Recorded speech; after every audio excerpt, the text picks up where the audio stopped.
شغل اساسی قسمت بیشتری اهالی جماعت دهات شهر ترسونزاده کشاورزی بوده. مردم دهات از زمین فایده خوب به دست می‌آورند.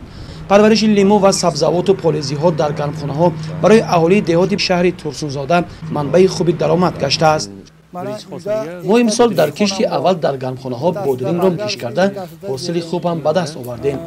کوشش کردیم سری وقت بازارهای پایتخت و منطقه را با سبزیجات‌های تر و تازه تامین نماییم. اکنون می‌بینید عین حال ما در کشت دوم پمیدار و گلکرم شوندیم. حاصل خیلی خوب شده است.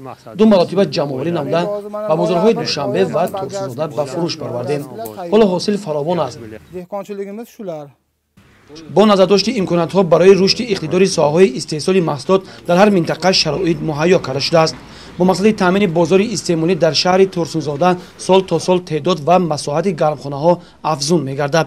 دهقانان همصورت در گرمخانه‌ها لیمو، اپلسین، ماندارین، کرم، لبلبو، پیاز و سبزی، پمیدار و بادرنگ و دیگر سبزیجات‌های نیاز مردم در فصل زمستان را کشت کرده همیشه کوشش می‌نمایند مردم کشور را با سبزیجات تر و تازه در همه فصل سال تامین نمایند.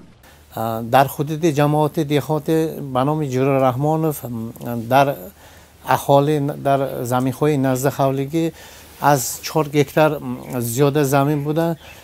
در خواجگی دهخانه در خواجگی‌های دهخانه از زیاده 5 هکتار گرمخانه موجود بوده. دهقانان ما اساساً پمیدور، بادرنگ، لیمون دیگر زراعت‌های سبزیجاتی تیار می‌کنند. مقصد دهقانان ما اساساً برای تامین نمودن امنیت آذوقه‌آوری کشور بوده. اساساً در بازارهای جمهوری و بیرون از جمهوری محصولات‌های تر تازه تیار می‌کنند.